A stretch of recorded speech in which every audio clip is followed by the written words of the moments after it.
ပြီးခဲ့တဲ့ပိုင်းမှာဆန်ကူတို့ကသူ့ကိုနှိမ်နင်းနိုင်မဲ့တိတ်ပန်လက်နက်ကိုတွားလောက်တယ်ဆိုတာစူကာဆာကသိသွားခဲ့တယ်။ဆန်ကူတို့ကလည်းစူကာဆာကိုနှိမ်နင်းနိုင်မဲ့တနက်ကိုဖန်တီးဖို့အတွက်ဟူချီမီတောင်ရှိနေတဲ့နေရာကိုထွက်လာခဲ့ကြပြီးတနက်ရဲ့မူလားဆာကရမ်းမှုတ်တွေဖြစ်ပြီးရမ်းမှုတ်ကိုရရှိဖို့အတွက်ရေဘူးဆန်းနေမှာရှိနေတဲ့ကြောက်ဆောင်တွေကနေရမ်းမှုတ်တွေကို free ယူလို့ရကြောင်းဆန်ကူကပြောပြလိုက်တယ်။ဆန်ကူကရမ်းမှုတ်တွေကိုတညလုံးထုတ်ယူနေခဲ့ပြီးအဲ့ဒီချိန်ထိုင်းကျူနဲ့ယူဇူရီဟာတို့နှစ်ယောက်ကတော့ရေဘူးဆန်းမှာရေဆိုင်နေရင်ယူဇူရီဟာကထိုင်းကျူသူ့ကိုပြောချင်နေတဲ့စကားကဘာမှဖြစ်မလဲဆိုပြီးတော့ထိုင်းကျူကိုမေးလိုက်ပါတယ်ထိုင်းကျူကလည်းယူဇူရီဟာကိုအရန်ချစ်တယ်ဆိုတဲ့စကားပြောပြချင်နေပေမဲ့အခုချိန်နေမှာတော့မပြောပြဖို့အတွက်ပဲဆုံးဖြတ်လိုက်ပြီးအချိန်တွေအားလုံးတည်ငြိမ်သွားတဲ့တနေ့ကျရင်တော့တေချာပေါဖွင့်ပြောမှဖြစ်တာကြောင့်အဲ့ဒီချိန်ဒီစောင့်နေပေးပါဆိုပြီးတော့ယူဇူရီဟာကိုတောင်းဆိုလိုက်ပါတယ်အဲ့လိုနဲ့နောက်တစ်ရက်ရောက်တော့ဆန်းကူကပဝင်ပစ္စည်းတွေအားလုံးကိုစုစည်းလိုက်နိုင်ပြီးဒီကလိုအပ်နေတဲ့လင်းတို့ချီကနေထုတ်လုပ်ထားတဲ့အက်ဆစ်ကိုလည်းသူတို့ရန်ထုတ်လုပ်မှုတဲမှာပေါင်းထည့်လိုက်ပါတယ်အဲ့လိုနဲ့အားလုံးကိုဂျော်ဒမမှွေလိုက်ပြီးနာလေးထုချေရမယ်ဆိုပြီးလုံနေတဲ့အချိန်အာဘူးတန်နဲ့ထိုင်းကျူကကြောက်တုံကြီးနဲ့တခါတည်းထုလိုက်မယ်လို့ပြောလိုက်ပြီးယူဇူရီဟာကတော့ပောက်ကွယ်သွားမှကိုစိုးရိမ်နေခဲ့တယ်ဆန်းကူကလည်းဘာမှမဖြစ်ဘူးလို့ပြောလိုက်ပေမဲ့အဲ့ကပောက်သွားခဲ့ပြီးထိုင်းကျူယူထားတဲ့ကြောက်တုံကလည်းရဲမှုတ်တွေပါနေ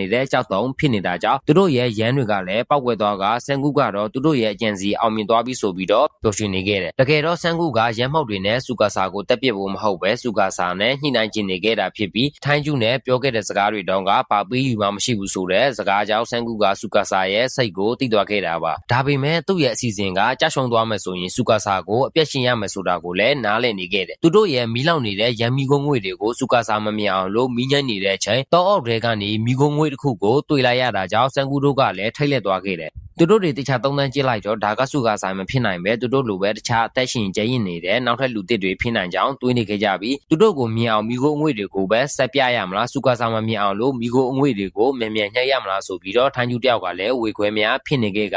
မဟာမိတ်အစ်စ်တွေရရှိဖို့အတွက်မိခိုးအငွေ့ကိုပူကြည့်အောင်လုပ်နေခဲ့တယ်အဲ့ဒီအချိန်မှာပဲမိခိုးအငွေ့တွေကိုစုကာဆာကလည်းတူတာခဲ့ပြီးဆန်ကူတယောက်ကသူ့ကိုရမ်းမှုတ်တွေနဲ့နှိမ်နှင်းနိုင်ဖို့အတွက်စူးစမ်းနေပြီဆိုတာကိုစုကာဆာကသတိထားမိသွားခဲ့တယ်ချက်ချင်းပဲစုကာဆာတို့ရှိနေတဲ့နေရာကိုရောက်လာခဲ့ပြီးယူဇူရီဟာကိုလည်းတစားခံလောက်လာခဲ့ကအဲ့ဒီချိန်ထိုင်းကျူကလည်းနားမှမရှိပဲထင်းသွားကောက်နေခဲ့တယ်စူကာဆာကလည်းအခုလိုတက်ရှင်လာတဲ့ကဘာတစ်မှာအရင်တော့ကလိုမျိုးလက်နက်တွေကိုဖန်တီးခွေပေးမှာမဟုတ်ဘူးဆိုပြီးတော့ပြောနေခဲ့တယ်ဆန်ကူကလည်းပြန်ပြီးညှိနှိုင်းဖို့အတွက်လုပ်နေခဲ့ပေမဲ့စူကာဆာကတော့ယူဇူရီဟာကိုတက်ပြစ်လိုက်မယ်ဆိုပြီးတော့ချိန်ချောင်းနေခဲ့ကဆန်ကူကလည်းစူကာဆာမလုပ်နိုင်ဘူးလို့ထင်လိုက်ပေမဲ့ယူဇူရီဟာရဲ့သပင်ကိုဖျက်ပစ်လိုက်တာကိုတွေးလိုက်ရတယ်စူကာဆာနားမလဲတာကဘာလို့ယူဇူရီဟာကိုနှိုးလိုက်တာလဲသူ့ကိုမြင်မြောက်ထားမယ်ဆိုရင်တော့ရရတာနဲ့အခုလိုမျိုးနှိုးလိုက်တယ်ဆိုတဲ့တဘောကဆန်ကူကဘရုကိုမှအနစ်နာခံမှာမဟုတ်ဘူးဆိုတာကိုစူကာဆာကသိနေခဲ့တယ်ယူဇူရီဟာကတော့ဆန်ကူကိုသူ့အတွက်ဘာမှစိတ်မပူဖို့အတွက်ပြောနေခဲ့ကဆန်ကူတယောက်ကလည်းအကြက်ရိုက်သွားခဲ့ပြီးယူဇူရီဟာကိုကဲတင်ဖို့အတွက်ဆန်ကူကလည်းကြောက်ရွံ့ကနေလူဖြစ်ပြပြောင်းနိုင်တဲ့စီးရီကိုဘယ်လိုမျိုးဖော်ဆက်ရမလဲဆိုတာကိုအဆဆုံးစူကာဆာကိုပြောပြလိုက်ပါတယ်တစ်ဖက်မှာလည်းထိုင်းကျူကဘာမှမသိသေးပဲတောထဲမှာထင်းကောက်နေတဲ့အချိန်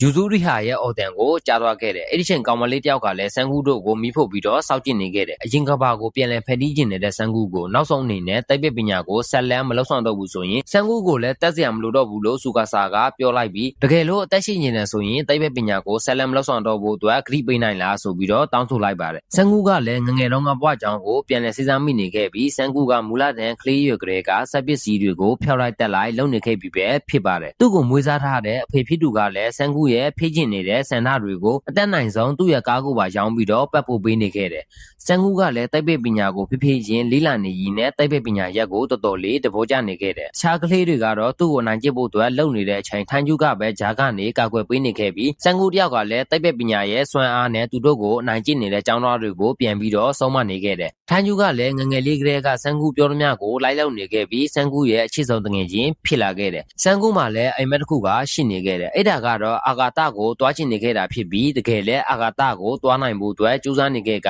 အဲ့လိုနဲ့သူတို့တွေအလေတန်းရွယ်ကိုရောက်လာခဲ့ပြီးယူဇူရီဟာနဲ့ပါခင်မင်လာခဲ့တယ်အဲ့လိုနဲ့ပဲဆန်ကူရဲ့ကြိုးစားမှုရလက်အနေနဲ့အာဂါတပေါ်ကိုဂျိုတို့တခုလှုပ်တင်နိုင်သွားခဲ့ပြီးအားလုံးကလည်းပျော်ရွှင်နေကြကသူတို့ရဲ့ကိုစားအယုတ်လေး၃ယောက်ကိုထည့်ပေးခဲ့တာကြောင့်အာဂါတပေါ်ကိုရောက်နိုင်သွားခဲ့တယ် အခုလက်ရှိကာလမှာတော့ဆန်းကူကသူကမလိန်တက်တဲ့လူတစ်ယောက်ဖြစ်တာကြောင့်စူကာဆာပြောတဲ့အဖြစ်ကိုပေးနိုင်မှာမဟုတ်ပဲသူတက်ရှင်နေသေးသေးတော့တိတ်ပိတ်ပညာကိုဆက်လက်လှုပ်ဆောင်နေမှာဖြစ်ကြောင်းပြန်ပြောလိုက်တဲ့အချိန်စူကာဆာကလည်းချက်ချင်းပဲဆန်းကူရဲ့နောက်စီသက်သက်ကိုဓာတ်နဲ့ခေါ်ပြလိုက်ပါတယ်စိတ်တက်ထစ်နေတဲ့ထိုင်းကျူးကလည်းဆန်းကူတို့စီကိုအပြေးလာနေခဲ့ပေမဲ့အရန်ကိုနောက်ကျသွားခဲ့ပြီပဲဖြစ်ပါတယ်စူကာဆာကဆန်းကူကိုတက်ပစ်လိုက်တာဖြစ်ပြီးဆန်းကူကသူ့အတွက်အကောင်းဆုံးမိတ်ဆွေပဲဆိုပြီးတော့စိတ်ထဲကနေတွေးနေခဲ့တယ်ဆန်းကူကလည်းမြေပြင်ပေါ်ကိုဖြည်းဖြည်းချင်းလဲကျသွားခဲ့ကထိုင်းကျူးကလည်းအပြေးလာနေခဲ့ပြီးယူဇူရီဟာကလည်းငိုနေရုံကလွယ်ပြီးတော့ဘာမှမတတ်နိုင်ပဲဖြစ်နေခဲ့တယ်စီဇန်1ရဲ့ပတ်ဖိုလေးကတော့ဒီလောက်ပါပဲခင်ဗျာနောက်ဗီဒီယိုမှာပြန်တွေ့ကြရအောင်